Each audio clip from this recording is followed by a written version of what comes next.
Hi, my name's Barry Watts, and I am the Head of Policy and Public Affairs at the Society of Independent Brewers. And I wanted to spend a little bit of time just talking about how the new changes to Small Breweries Relief and the alcohol duty system could affect you as small brewers. All these changes are planned to come in February 2023, and there's currently a consultation by the Treasury on these new duty system changes, which closes at the end of January. Now, after 3 years of careful consideration, the Treasury have announced their response to the technical consultation that we had in earlier this year. And they've finally announced the following changes to Small Breweries Relief. First of all, that the marginal ban scheme will be adopted for the new taper. And this taper is going to start at 2,500 hectolitres instead of 2,100 hectolitres that was originally proposed, with a marginal rate of 55% instead of 60% between 2,500 and 5,000. And you can see how that new curve looks like in the graph on the left-hand side here. And you can see that these changes help to reduce and take on that cliff edge that many brewers have highlighted as a barrier to growth. In this chart here, you can see that the differences between what was originally proposed by the Treasury and what the new system, the impact the new system will have on you, assuming that you produce on average a 4.2% beer. So as you can see, at 5,000 hectolitres, originally the Treasury proposals may have meant that a brewer has to contribute an extra £23,000 in duty every year. Under the new changes, it could be around 10,000. Now, Small Breweries Relief will now become part of what they're calling the Small Producers Relief under these alcohol duty changes. And we'll discuss that in a little bit. But the other things to note from the Small Breweries Relief changes are that they will allow, in exceptional circumstances, for a brewer to request a change in year to their total production figures. As you'll know, for SBR purposes, it depends on your total production the previous year. But sometimes, and the pandemic has raised this, but maybe you might be affected by a fire, there may be a reason why it would be beneficial to be able to change that in year. And HMRC, you'll be able to request directly with HMRC a change to that in year where there are exceptional circumstances. The other thing to note is changes with a new mergers and acquisition transitional relief. So that means that if a business merges or is acquired, there will be transitional relief for their total SBR relief over 3 years. The Treasury also decided not to establish a direct cash cap, but they will be putting relief into hectolitres of pure alcohol.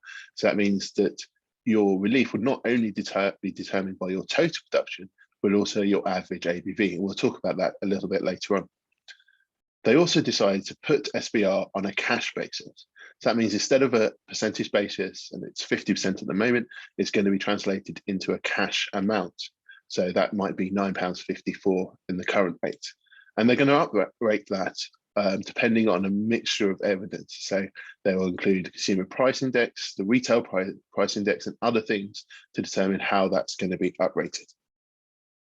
Now, if we think about the new alcohol duty system, this was announced in the budget this year. And the government's objective is to simplify the system and reduce it from the current 15 different alcohol bans to 6. And you can see the differences in the two graphs below. On the left, you have the current system, and on the right is the new proposed one. It will mean that all drinks are going to be taxed in proportion to their alcohol content, which is litres of pure alcohol. And all these changes will be introduced in February 2023. Now, I wanted to highlight 3 of the main proposals in those changes, which I think are very relevant to small brewers. First of all, the beer duty changes overall. Second of all, this new draft rate that they're going to introduce. And thirdly, the small producers relief that I mentioned early on. So if we have a look at the beer duty changes, in this table below, you can see all of the new structures and the duty that they're going to charge at the different alcohol levels. The first thing you notice is that the lower rate has now been extended from just under 2.9% to under 3.5%. So that means everything produced at that level will get the lower rate of £8.42. This means for the first time that small producers relief will apply below 2.9%. It also means that it's very likely that brewers will look to reformulate their recipes to gain from this lower level. The other thing you notice is the higher level has gone up from 7.5% to 8.5%. So this means if you produce double IPAs around up to 8.5%, you'll benefit from this new different rate. It does mean, however, that anything above 8.5% will have to pay the higher rate, and SBR will no longer apply to the general rate of GT above 8.5%. So this does mean that your imperial stouts at 10% or more are going to have to pay a higher rate. The third thing to notice is that cider continues to benefit from a much lower rate of GT than beer. Now, the second thing to think about is the draft GT. So this is a new rate, and it's approximately 5% lower than the main rate. And it applies to all beer below 8.5% that are placed in large containers. And they've defined this as a starting point in containers at least 40 litres in size that have to be sold as to connect it to a dispense system. But they're going to be looking at this and consider it in the consultation, and they're looking for representations from brewers and others to consider whether this is most appropriate and whether it should actually be extended to 20 and 30 litres as well. The third thing to think about is this new small producers relief. And it's going to build on and extend Small Breweries Relief to cider, wine, made wine, and some spirits below 8.5% ABV. So this means effectively SBR is going to be part of this new Small Producers Relief. And it's based on your total production across all products. So if you're a brewer and you also make some cider, that cider will count towards your total production for relief purposes.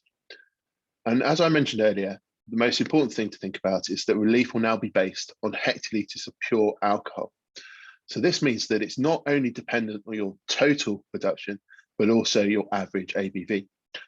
The Treasury will set those tapers according to some main average ABV, which is yet to be set.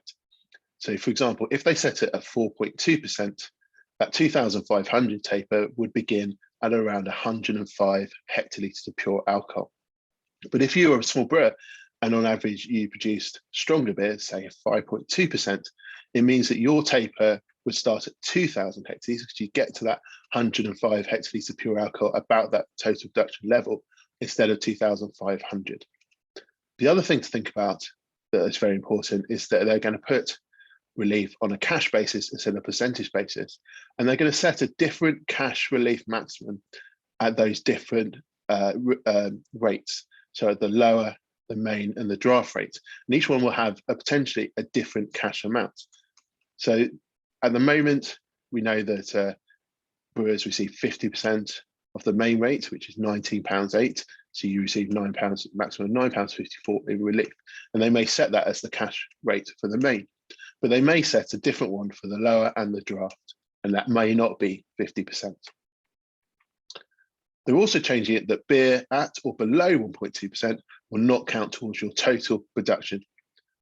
And they're going to raise the definition of beer from exceeding 0.5% to 1.2%.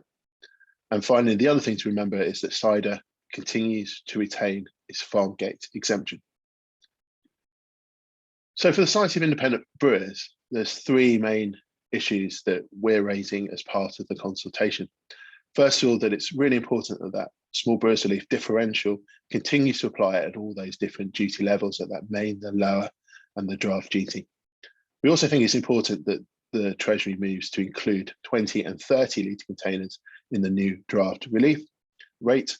And thirdly, that it's quite clear that beer is much more overtaxed than cider, and we hope that they would consider moving to full equivalence over time with cider.